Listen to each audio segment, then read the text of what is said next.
Hello children, welcome to असा education. आज हम कर रहे हैं इंडियन कल्चर एंड कम्युनिटी। ये है चैप्टर 2, सोशियोलॉजी बुक, ग्रेड 12 से। शुरुआत इसके प्रीफेस से करते हैं कि हमने जो पिछला यूनिट था उसमें देखा कि हमें जो है इंफॉर्मेशन दी गई रिलीजियस और कल्चरल डाइवर्सिटी के बारे में, जो भी हमारे यहाँ अलग अलग पॉपुलेशन के लोग रहते हैं कि जो विविधता है, खासतौर से ट्राइबल्स की। हमें जो है एक तरह से हमने कोशिश करी समझने, इंडिया में जो इतनी ज्यादा डाइवर्सिटी विविधता है उसके बारे में, साथ ही साथ हमारी नेशनल यूनिटी जो है उसके बारे में भी हमने काफी हद तक समझने की कोशिश की। अब ये जो हमारा यूनिट है, तो सबसे पहले हम ये सीखेंगे कि एक्चुअल में मीनिंग क्या होता है और क्या फॉर्म्स होती हैं इंडियन कल्चर की, और फिर जानेंगे मीनिंग और टाइप्स ऑफ कम्युनिटी के बारे में। कल्चर का मतलब क्या हुआ? एक पर्टिकुलर पॉपुलेशन का किस तरीके का लाइफस्टाइल है, किस तरीके से वो अपने आप को एक रहने के लिए या जिस तरह से जीने का तरीका है, वो कहलाता है कल्चर। कल्चर जो एक बहुत ही कॉम्प्लेक्स यूनिट यानी जटिल यूनिट माना। अगर हम एक समाज के मेंबर होने के नाते या हम जो भी करें या जो भी कुछ हमारे पास है के हिसाब से देखा जाए तो कल्चर बहुत ही कॉम्प्लेक्स यूनिट माना जाता है। हमने इसके बारे में भी पढ़ा था 11th में। अब इस यूनिट में हम पढ़ेंगे कल्चर के बारे में, लेकिन इंडियन कॉन्टेक्स्ट। आपने देखा होगा कि हमें सबने जितने भी बड़े हैं की रिस्पेक्ट करनी चाहिए और उनके प्रति आदर दिखाना चाहिए। आपने ये भी देखा होगा कि कैसे गेस्ट को वेलकम किया जाता है, उनके का ध्यान रखा जाता है जब वो हमारे घर पे आते हैं। के अलावा एक संस्कृत कहावत है, अतिथि देवो भव। मतलब क्या है कि जो गेस्ट हमारे घर आए हैं वो हमारे लिए एक तरह से मेहमान भगवान की तरह। ये जो एग्जाम्पल्स हैं ये हमारे इंडियन कल्चर को दिखाने के लिए काफी है। इसी तरह से कुछ वैल्यूज है इंडियन कल्चर की, जो कि इसकी जैसे इतना इमेंस है, इतना ज्यादा है कि इसके लिए एक तरह से योगदान देती है। बहुत सारी ऐसी वैल्यूज है। जो हिस्ट्री है इंडियन कल्चर की, ये सिविलाइजेशन जो है ये हजारों साल पुराना है और बिल्कुल वैसे ही फ्लो कर रहा है जैसे कि हमारी नदियां बहती हैं, गंगा नदी बहती है, वैसे ही जैसे कहना चाहिए उसका बहाव कितना लंबा चला जा रहा है। ऐसे ही हमारा इतिहास भी बहुत पुराना है। नए नए एलिमेंट्स जो हैं वो समय के साथ साथ इसमें मर्ज होते जा रहे हैं, और जो शुरुआत हुई 21st सेंचुरी की, में बहुत सारे पहलू जो हैं वो इन्वॉल्व थे। तो ये इमर्ज होकर आया एक वर्टिकल के तौर पे, यानी इंडिजिनस कल्चर, देशी जो होता है। कई सारे टैलेंटेड लोग जिनका योगदान रहा है, तो उन्होंने अपनी सेक्रीफाइस करी, लाइफ जान दी, किस चीज के लिए? ताकि फॉर्मेशन हो सके इंडियन कल्चर। उसी के कारण इन्होंने इसको जो है इमॉर्टल यानी अमर बना दिया। जहां और एशियन कल्चर जो है नियर अबाउट खत्म हो रहे हैं, वैनिश हो चुके हैं, वही इंडियन लोगों ने आज भी अपनी कल्चरल हेरिटेज को मेंटेन रखा। इंडियन कल्चर पुराना है, ब्रांड है और आगे बढ़ रहा है तेजी से, ताकि वो जो है विश्व गुरु बन सके। अब देखते हैं मीनिंग और डेफिनेशन क्या है इंडियन कल्चर। जो भूपेंद्र ब्रह्मभट्ट हैं उनके अनुसार इंडियन कल्चर का मतलब हुआ एक कल्चर में कई सारे फीचर्स हैं, इंसानियत के, एक दूसरे के प्रति टॉलरेंस के, पेशेंस के, सेंसिटिव परमार है, एकता हो गई, धर्मनिरपेक्ष है और लगातार कंटिन्यूटी फ्लो बना हुआ। ये इंडियन कल्चर।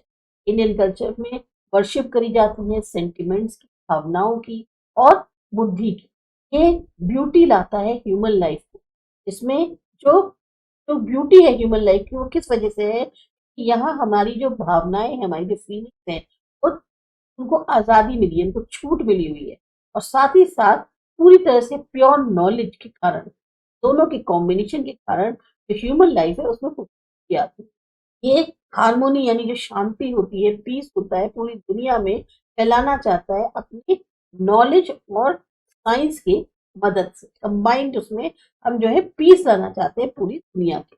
इंडियन कल्चर जो है वो कल्चर है जो लगातार प्रोग्रेस कर रहा है नॉलेज के लिए, और अपने आप को डेवलप कर रहा है। जो भी उसको मिलता है उसमें अपने आप को वो एब्जॉर्ब कर लेता है। यानी कि जैसे अगर हमारा इंडियन कल्चर में चाहे बाहर से कोई आए, वो भी हमारे में आके एब्जॉर्ब हो जाता है। तो हम लगातार तरक्की कर रहे हैं कि हम नॉलेज की तलाश में। हो सकता है उसे कुछ भी सुंदर लगा, एब्जॉर्ब कर लें, यानी ब्यूटी, शिव, अच्छाई और सत्य, यानी सत्यम शिवम सुंदर, सब हमारे इंडियन कल्चर एब्जॉर्ब हो जाता है। अब देखते हैं फीचर्स क्या है इंडियन कल्चर। सबसे पहले कंटिन्यूटी और चेंज। बहुत सारे कल्चर जो दुनिया में है वो उनकी उत्पत्ति हुई और वो खत्म भी हो गए। और जो खासियत है, पिक्यूलैरिटी यानी खासियत है इंडियन कल्चर की, वो अभी भी मेंटेन कर पा रहा है अपने आप को, भले ही कितनी ज्यादा अप लेवल उठा पटक हुई है और लगातार प्रोग्रेस कर रहा है। समय के साथ बदलाव होना, ये एक तरह से, या जैसे जैसे आगे बढ़ते जा रहे हैं वैसे बदलाव आ रहे हैं, ये फीचर है इंडियन कल्चर।